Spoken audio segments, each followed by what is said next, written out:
Meus amados irmãos e irmãs, nos saúdo com a paz do Senhor. Amém. De pé ainda vamos ler a palavra de Deus. Livro de Salmos, número 126. Salmo 126.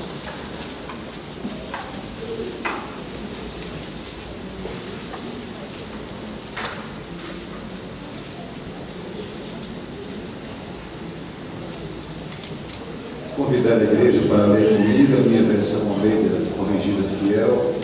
Vamos ler até o verso 6 de modo alternado, assim. Eu lerei os versos ímpares e a igreja, em uma só voz após mim, lerá os versos pares. Os 6 leremos todos juntos. Diz assim a palavra do Senhor: Quando o Senhor trouxe do cativeiro os que voltaram a Sião, estávamos como os que sonham. Então a nossa boca se encheu de riso e a nossa língua de cânticos. Então se dizia entre os gentios: grandes coisas fez o Senhor a estes. Grandes coisas fez o Senhor por nós, pelas quais estamos alegres.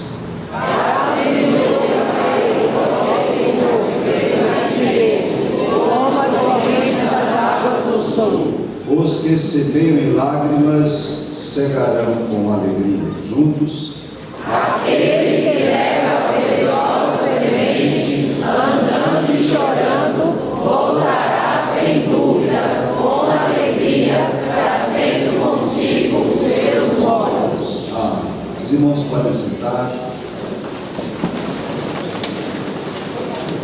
Meus amados irmãos, é com muita alegria que nós estamos aqui hoje com os irmãos pela primeira vez. Nós somos oriundos de Recife, Pernambuco, da Assembleia de Deus daquele estado, e há 9 anos estamos morando ali em Brasília. Pela graça de Deus, temos servido ali ao Senhor com o nosso pastor, por exemplo, o pastor Douglas Batista, que traz a sua saudação a esta igreja, também ao digno pastor Veiga, e também a todo o ministério, o corpo dos leigos e irmãos. Nós estamos aqui pela divina providência de Deus. Nossa filha mais nova, Nathalie, está congregando aqui nesta igreja, e eu tenho um prazer muito grande em conhecer hoje pessoalmente o pastor Veiga. Conversamos por telefone há algumas semanas. Agradecer a maneira cordial, amável que o pastor nos atendeu. E depois a Nathalie talvez já contou aqui no Cine de Oração, né, como Deus fez na vida dela.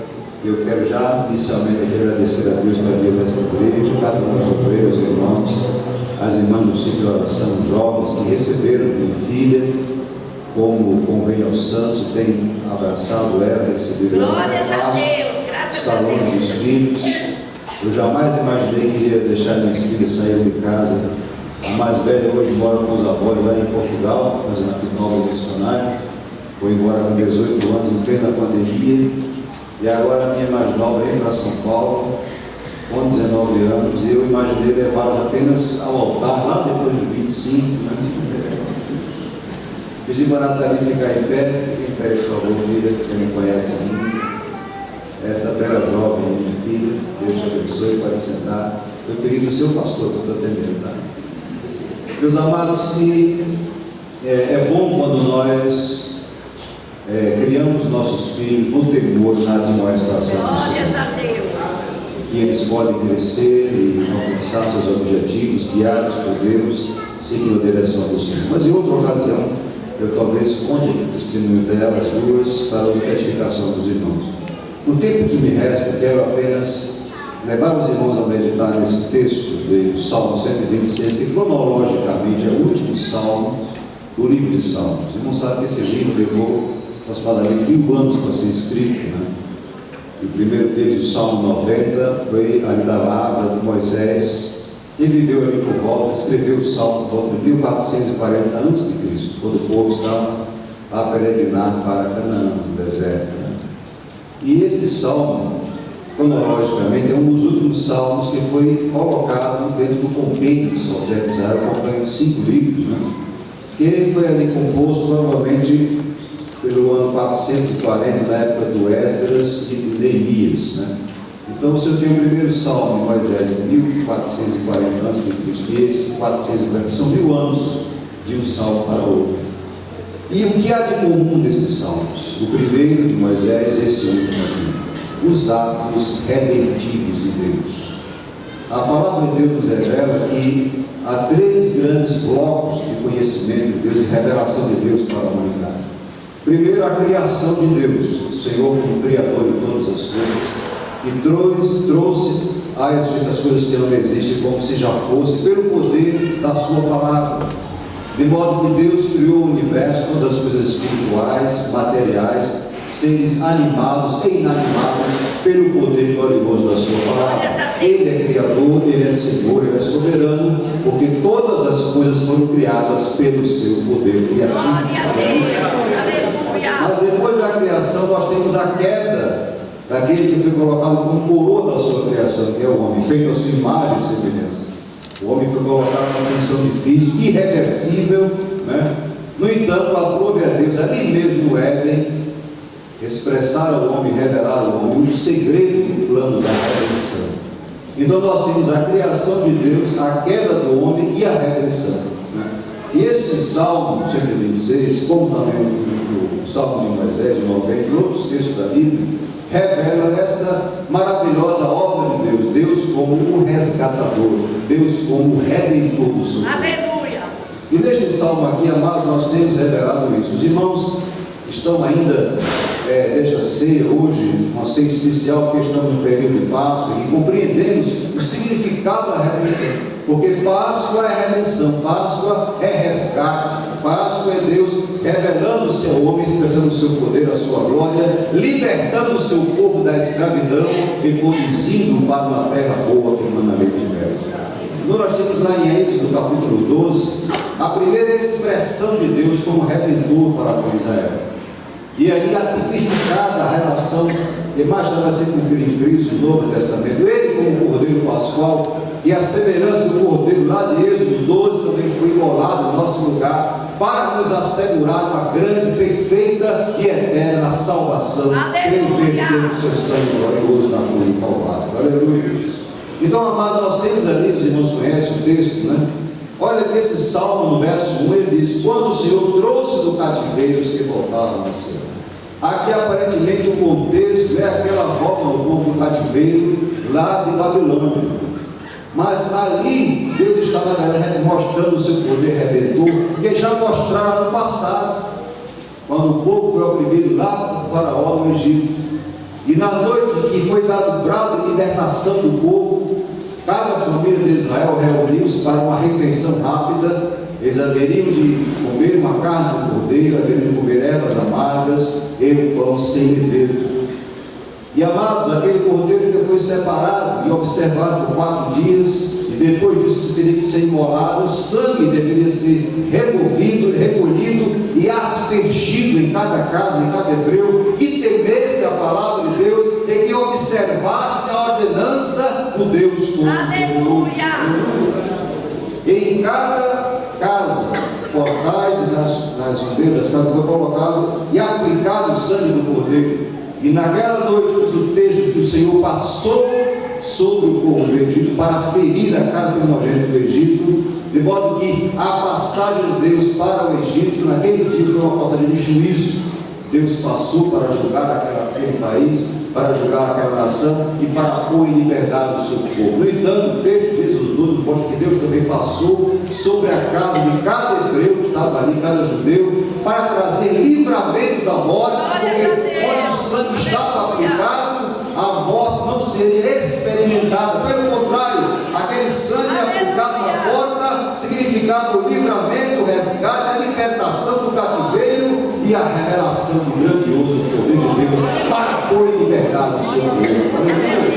Então ali há um retrato, amados, do Velho Testamento, do poder redentivo do Senhor, daquele que liberta aquele que estão cativo. Aqui nesse salmo, sempre nós lemos para os irmãos, aqui é a volta do cativeiro da opressão. Ora, amados, lá em Atos capítulo 10, verso 38, a Bíblia diz que Cristo foi ungido por Deus, com o Espírito Santo e com poder, o qual andou por toda parte fazendo bem e curando a todos os oprimidos do diabo. Aleluia! Israel é uma representação do que o diabo faz com que eles estão oprimidos pelo seu jugo maligno. E a redenção é Deus colocar em liberdade, é Deus quebrar as cadeias, quebrar as correntes daqueles que estão oprimidos pelo diabo. E a palavra nos revela em Isaías 61, versículo 1, quando o Senhor disse: o Espírito do Senhor está sobre mim, porque me ungiu para pôr em liberdade o oprimido e para pôr em libertação o cativo. Aleluia! De modo que nós, amados, experimentamos a redenção que há em Cristo Jesus, estamos libertos do poder opressor do diabo, e já agora não há mais nenhum poder do mal sobre nós, porque fomos libertos da garra do diabo e estamos livres para servir e adorar o Deus da nossa redenção. E a compreensão da redenção, amados, é algo glorioso, porque vai impactar a nossa vida com Deus. Quando temos no nosso interior a convicção que Cristo fez por nós, o significado da sua morte por nós, como o Cordeiro perfeito, como nos revela o apóstolo Pedro na sua primeira carta escrita, no capítulo 1, nos versículos 18 e 19, Pedro nos traz essa convicção, ao dizer o seguinte: sabendo que não foi com coisas corruptíveis, como prata ou ouro, que fostes resgatados, resgate, redenção, libertação da vossa vã maneira de viver, que por tradição recebeste dos vossos pais, mas fostes resgatados com o precioso sangue de Cristo. Aleluia! Sangue como de um cordeiro imaculado e incontaminado. Glória a Deus. Então, aquele cordeiro imolado lá em Êxodo capítulo 12, que João, no capítulo 1, verso 29, o Evangelho escreveu, ele diz: eis aí o Cordeiro de Deus que tira, que remove o pecado do mundo. De modo que a redenção se apoia, amados, primeiro no aspergir do sangue do Cordeiro imaculado. Porque redenção pressupõe o resgate. Para ter o resgate, alguém tem que pagar o preço. E Cristo pagou o preço que era nosso. Cristo pagou o preço em nosso lugar. E agora não há mais nenhuma condenação para aqueles que estão em Cristo Jesus. Porque sobre nós está coberto e aspergido o sangue precioso de Deus.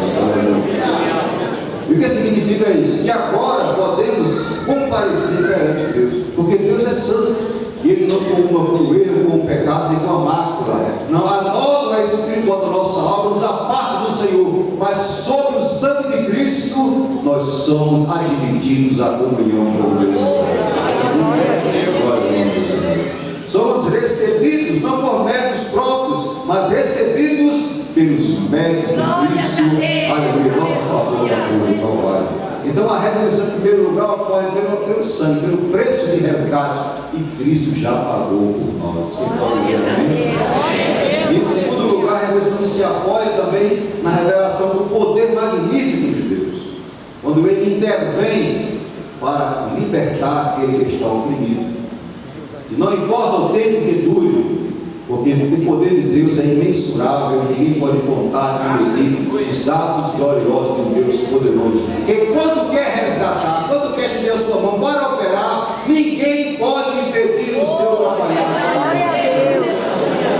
De modo que agora, depois de 400 anos de opressão no Egito, aprove a Deus um dia libertar o povo.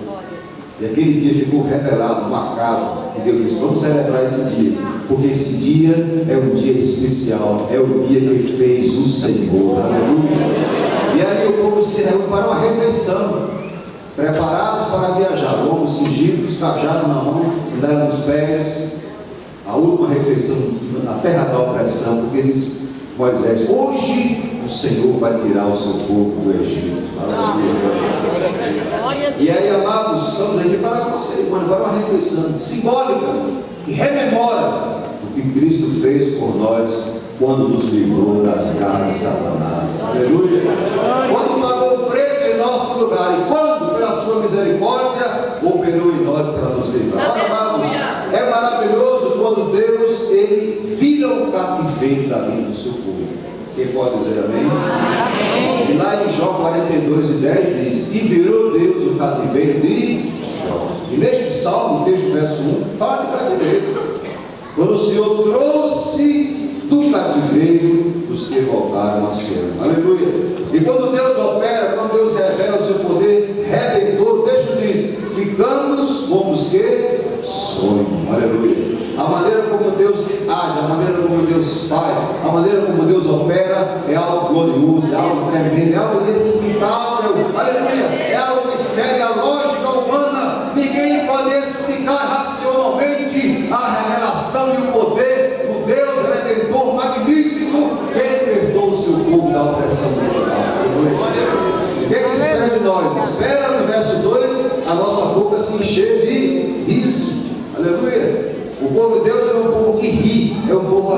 povo que canta, porque quem está oprimido, quem está cativo, não tem motivo para cantar, mas o liberto, ele canta, ele agradece.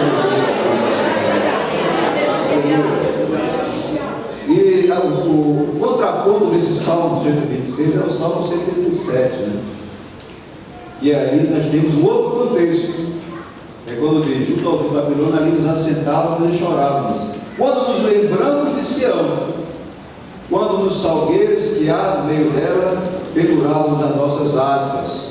Pois lá aqueles que nos levaram cativos nos pediam uma canção, e os que nos destruíram, que nos alegrassem, dizendo: cantai-nos uns cânticos de Sião.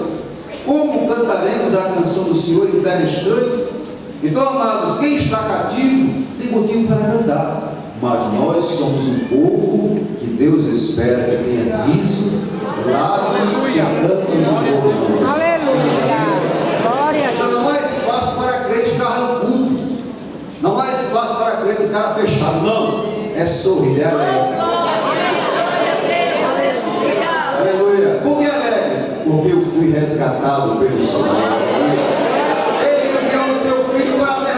Sangue precioso em meu lugar, como um cordeiro imaculado e incontaminado, e agora já não há mais nenhuma condenação sobre a minha vida, e eu tenho motivo para celebrar a esse Deus, servi-lo em integridade, honrá-lo com o meu cotidiano viver e agradecer o seu nome por onde quer que eu chegue. Então, amados irmãos, como Deus vira o cativeiro do crente, como virou o cativeiro de Jó, há motivo para celebrar, há motivo para cantar, há motivo para regozijar. E quando Deus faz, quando Deus revela seus atos redentivos, o mundo contempla e vê que Deus é grande.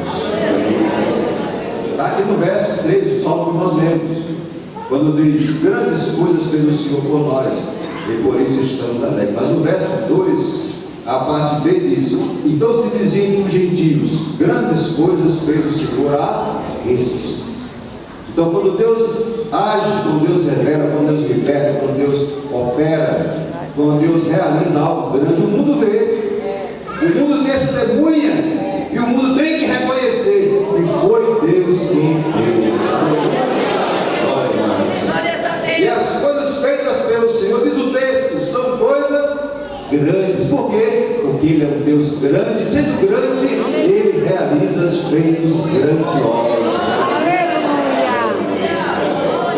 Eu não sei se você tem experimentado algum cativeiro, se há alguém que você conhece próximo a si que passa por alguma opressão. O que eu tenho para te dizer é que Deus, Ele é redentor. Glória a Deus. Ele é libertador. Aleluia. Ele quebra a cabeça, Ele põe em liberdade os que estão cativos pelo seu poder glorioso. E ao realizar essas coisas maravilhosas, alguém vai contemplar, alguém vai testemunhar, e vai ter que se curvar e reconhecer que foi o Senhor.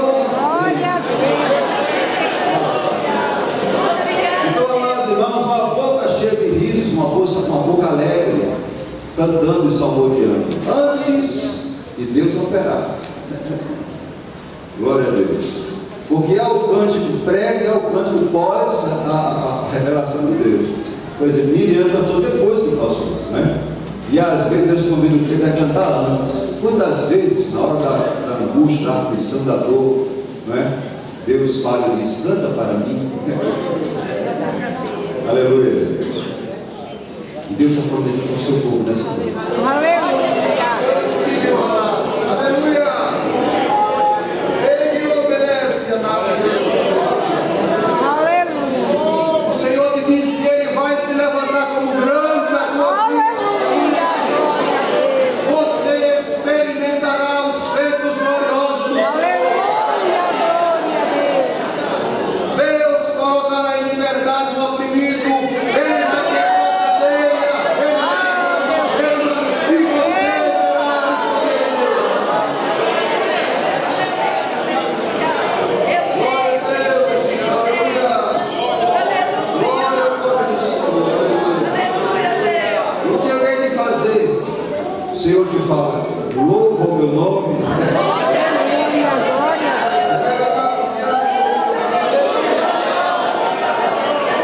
No louvor da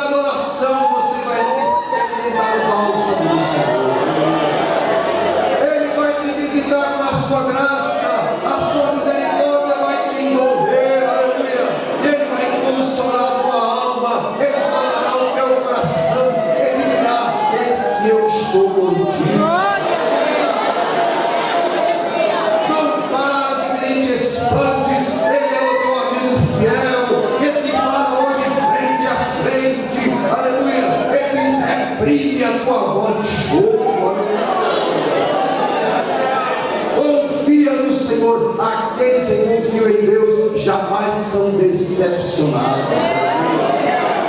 Deus não frustra aqueles que confiam nele. Glória a Deus. Aqueles que creem na sua palavra revelada, aleluia, confiam na sua promessa, nela descansam e esperam o atuar divino e sobrenatural do Senhor. E Ele agirá de repente, aleluia, para operar coisas grandes na tua vida, em meio da tua parentela, aleluia. Deus tornará a trazer um cativo como expressão da sua misericórdia, da sua compaixão para com aquele que sofre, aleluia. Porque Ele vê o sofrimento, Ele vê a opressão, Ele se compadece, aleluia. Glória ao nome do Senhor. Por isso que Ele age como redentor, porque Ele contempla o perdido, Ele contempla o sofrimento, e Ele diz, como falou para ele lá no Êxodo capítulo 4, eu tenho visto a opressão do meu povo, tenho visto os seus exatores, e agora desci para os livrar. Aleluia. Glória ao nome do Senhor. Então Deus ouve o clamor, Deus atenta para a súplica, Deus contempla o sofrimento, Ele desce para agir, aleluia, desce para livrar, desce para libertar, desce para revelar o seu braço grandioso, desce para mostrar a sua glória e o seu poder, aleluia. Deus é glorificado aos olhos de todos aqueles quando faz coisas grandes, quando realiza proezas e liberta aquele que está cativo. Glória.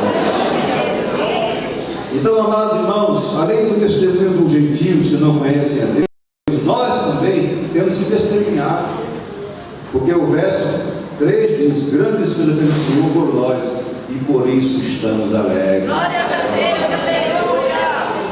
precisamos testemunhar, precisamos passar adiante, precisamos compartilhar os feitos do Senhor pela nossa vida. Não podemos nos calar, meus irmãos, porque esta missão ela é nossa. Os anjos não experimentaram a redenção. Você não vai encontrar na Bíblia nenhum cântico de anjos lá em Apocalipse falando de redenção. Eles louvam a Deus como Criador, Redentor. Nós é que sabemos o que é isso. Aleluia. Porque lá em Hebreus capítulo 2 diz que ele não socorre a anjos, mas socorre a descendência de Abraão. Aleluia. Então os anjos que pecaram estão perdidos, mas nós não, estávamos perdidos, mas fomos resgatados, fomos redimidos e fomos comprados de volta para Deus. Glória a Deus. Então para o diabo está perdido.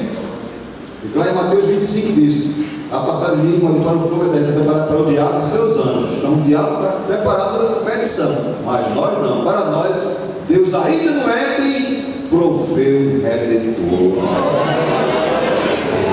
Glória ao nome do Senhor. Como é glorioso, amados, quando nós experimentamos isso. As proezas de Deus para redimir o seu povo, o agir de Deus para libertar o seu povo. Então, a Bíblia nos revela isso. Nesse salmo, teve essa experiência de Deus como aquele que retira, como aquele que liberta o cativo, que está oprimido pelo diabo. E aí o texto prossegue no verso 4, trazendo um novo prisma para este salmo. Quando diz: traz-nos outra vez ao Senhor do cativeiro, como as correntes das águas do sul. Aparentemente aqui no verso 4, o salmo entra numa nova tônica, num novo contexto. Porque aqui parece que alguém está cativo novamente. Porque no verso 1 é um louvor, porque ele trouxe do cativeiro. No 4 ele diz: traz o cativeiro outra vez. Se fala em outra vez, é porque significa que há alguém que precisa de redenção. O que é que significa isso? Que quando nós olhamos a palavra de Deus e vemos o que Deus operou no passado, é para a nossa instrução, nosso conhecimento, para que quando nós passamos naquela mesma situação, possamos compreender e crer que na maneira como Deus agiu no passado, Ele ainda age hoje, porque Ele é o mesmo. Aleluia, glória a Deus. Então no verso 1 é um canto do que Ele fez no passado. No 4, Senhor, eu estou precisando da mesma vitória hoje. Então uma irmã que é estéril, ela vai ler a palavra de Deus e vai encontrar Sara, estéril. Sara já avançada em idade. mas Sara com uma promessa dita pela boca do Deus Todo-Poderoso. Aleluia. A Bíblia de Sara era aquele texto: virei e visitarei, terás um filho. Essa era a Bíblia de Sara, a palavra revelada e crida, ela tem poder para se materializar na vida daquele que crê na palavra de Deus. Aleluia. E que vela pela sua palavra para cumprir. Então, entre a promessa e o cumprimento há um intervalo de tempo que só Deus sabe qual é. Por exemplo, lá em Atos, capítulo 1, ele disse: ficai em Jerusalém até que do alto se lhe revestiu de poder. Era a promessa. 10 dias depois se cumpriu, porque o Espírito Santo encheu. Mas quem sabia que era 10 dias? Só ele, porque ele é o Senhor do tempo. Ele é o dono do calendário. Glória ao nome do Senhor. Então, quem tem promessa é esperar. Porque uma coisa eu sei, não sei qual será o tempo. O que eu sei é que aquele que prometeu, ele vai cumprir.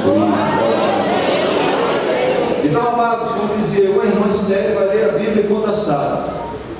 Estéril, avançada de idade, não gera filho. O que ela vai fazer? Deus, Senhor, vai orar: Senhor, tu és aquele que abriste o ventre de Sara. O que é isso? É olhar na palavra, os atos do Senhor feitos no passado e trazer para si pela fé. Tu és o mesmo Deus hoje. Se o Senhor abriu o ventre de Sara, já idosa, nem ovulava mais, para gerar um filho, o Senhor vai fazer por mim ainda mais coisas. E também isso é o verso 4. Senhor, o libertasse do cativeiro. No verso 4 ele faz uma oração: Senhor, traz-nos outra vez do cativeiro, como o Senhor fez no passado. Aleluia. Opera hoje como operaste ontem, porque tu és o mesmo. Glória ao nome do Senhor. E é que ele vai para a geografia, quando ele fala como as correntes das águas do sul, porque no sul de Israel é uma terra seca, é seco, né? Mas há um fenômeno lá inexplicável, que até na internet, no YouTube, né? É que de repente, sem saber de onde, vem águas, né? Não tem chuva, né? Que Deus maravilhoso é esse? Esse é um Deus inexplicável, que faz coisas grandes, que desafia a lógica e a ciência humana. É como aconteceu com Eliseu, quando estava aquela confederação de reis de Israel, Judá e Edom, né? Aquela confederação para lutar contra o inimigo. Um deserto, não tinha provisão, e aí lá vai o rei de Israel pedir ajuda ao homem de Deus. Quando a coisa aperta, corre para o homem de Deus. Tem que ter cuidado, tá, irmão? Só procurar o pastor quando vem problema. Mas isso aí tem um outro assunto. Bem, voltando aqui, aí o homem de Deus, o profeta, disse: agora, vamos perecer, vamos perecer. Aí ele diz: traga aqui o músico. Tem que ter cuidado com o músico, porque o músico ungido, ele realiza grandes coisas na casa do Senhor. Ungido. Glória a Deus. Porque Davi, ao dedilhar da harpa, só o dedilhar, estava incomodando o demônio que estava em cima de Saul. Então, amados irmãos, quando aquele tangedor veio e começou a tocar, Deus sobre Eliseu, ele disse: faça aqui um monte de cordas, água aqui um monte de cordas, porque Deus vai mandar a água para encher. E mandou. Então, o Deus que operou em Eliseu é o mesmo Deus que opera hoje, é o mesmo Deus que faz possível. Nas correntes do sul, no lugar deserto, no lugar seco, Deus manda abundância de água, porque Ele é o mesmo ontem e hoje para sempre. Ele prepara a mesa no deserto, Ele faz correntes, mananciais na água seca do deserto, porque Ele é Deus criador da ordem. Ele chama as coisas que não são como se já fosse. E aí, para correr do meu tempo a encerrar, o verso 5 diz: os que se veem lágrimas cegarão. Aleluia. Parece que mudou o salmo, mas não mudou, no mesmo sentido. Por quê? Porque quando há redenção, nós começamos a rememorar o que Deus fez por nós. Amados, ninguém vai vencer na vida espiritual sem chorar. A gente vive num tempo hoje de crente de olhos secos. Crente tem que chorar, crente tem que se derramar diante do Senhor. Crente tem que vir para o culto com um lenço. Né, pastor? Nosso tempo, quando eu andava no posto, eu levava o lenço dentro da Bíblia. Por quê? Eu levava o lenço porque eu sei que eu ia chorar. Tudo é lugar de chorar diante da presença de Deus grande e maravilhoso. Chorar a nossa vida miséria como pecadores indignos, e merecedores da sua graça, da sua bondade, do seu poder, e chorar de gratidão pela dádiva tão linda e gloriosa que Ele nos concedeu. Aleluia! E quando nós estamos semeando lágrimas, e a semente gloriosa é a palavra, aqueles que labutam na obra do Senhor estão gemendo, chorando, aí quando levam a semente, há uma promessa gloriosa na palavra, quando Ele diz: aqueles que levam a preciosa semente vão andando e vão chorando, eles voltarão, sem dúvida, com alegria. Então você faz a obra do Senhor, é difícil, é incompreendido, é criticado, é zombado, vai chorando, mas há uma promessa, que aquele que te arregimentou para aqui, aquele que te chamou, aquele que te nomeou, aquele que te deu os dons para você distribuir na casa do Senhor, Ele te diz: você pode até ir chorando, mas você vai voltar com alegria.